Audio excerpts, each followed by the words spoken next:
Good evening. I'm Chip Deadly, and welcome to Zombies Tonight. It's Zombies Tonight with Chip Deadly. In this episode, we will be covering how our undead friends are portrayed in pop culture. Why are the living so afraid of us? But first, I'd like to bring in an undead expert, Dr. R. Mortis.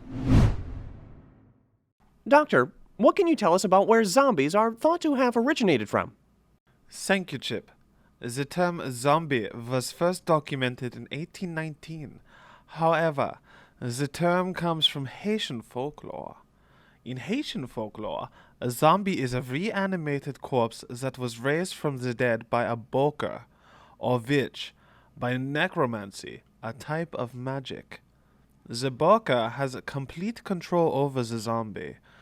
Some legends state that the Haitian zombie may not have been a corpse, but instead a normal person, who was in a coma-like state that was caused by drinking a magic potion.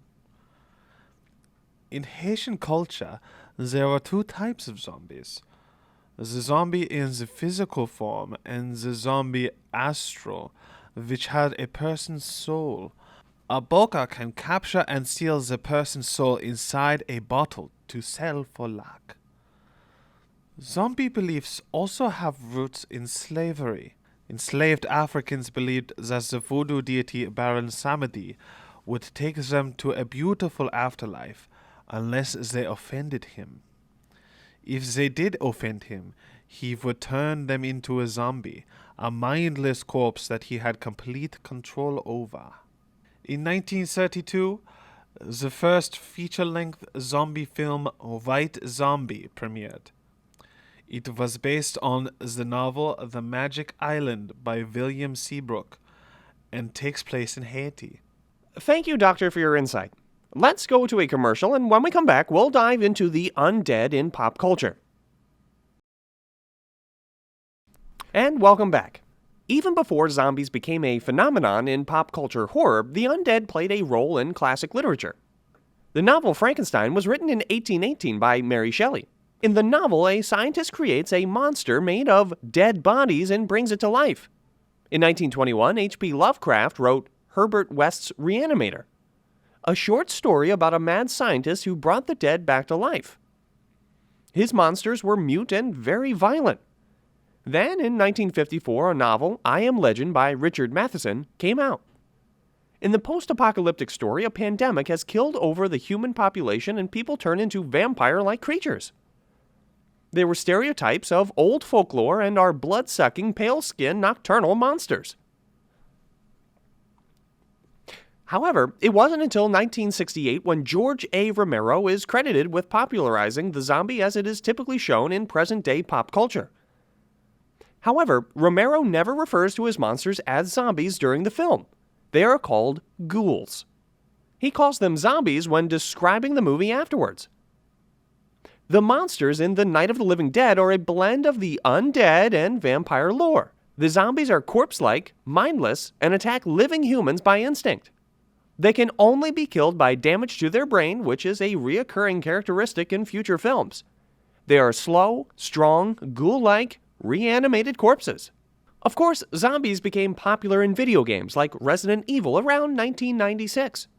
The zombies portrayed in these video games are viral zombies because they were infected with a virus that was created in a lab. They are called zombies as a reference to the Haitian folklore zombies. However, the zombies were humans who were infected by the virus, which caused their skin to decompose, which made them look like reanimated corpses. But then, one of the more popular zombie movies, 28 Days Later, came out in 2002. The zombies were similar to the ones portrayed in the Resident Evil video games because they were infected with a virus that was created in a lab. These zombies can best be described as rabid. They are regular humans, not reanimated corpses, and their eyes are blood red and they are fast, you believe me. In 2010, The Walking Dead introduced another version of zombies. While the zombies were once human, they are not living humans who were infected by a virus. The zombies are reanimated corpses who were bitten by a zombie before dying. These zombies are slow with decaying bodies. They eat human flesh and can tell living humans apart from other zombies by smell.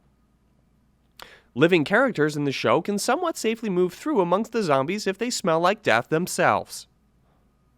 Next, in 2013, the movie World War Z came out, which is based off a novel of the same name.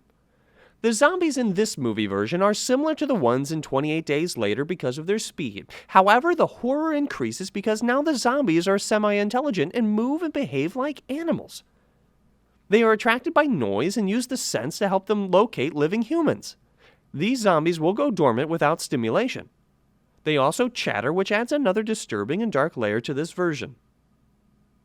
Another difference between these zombies and previous ones is that they don't really eat human flesh. Their goal is to just spread the virus that infected them, and while they do bite in order to spread the virus, they do not eat their prey. Recent zombie movies like Train to Busan in 2016 have stuck with similar characteristics as portrayed in the works that came before. Once a human is bitten in Train to Busan, they experience violent convulsions and twitching. Similar to 28 Days Later, the zombies are fast, and like the zombies in World War Z, they are quite agile.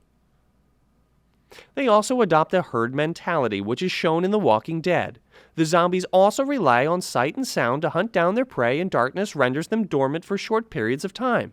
What perhaps sets them apart from the previous zombie films is how they look. They do not have decaying flesh. They actually still look relatively human except for darkening veins and cloudy eyes. While the zombie genre continues to evolve, one thing remains the same. In order to kill them, you have to destroy their brains. Thank you. I'm Chip Deadly. Good night.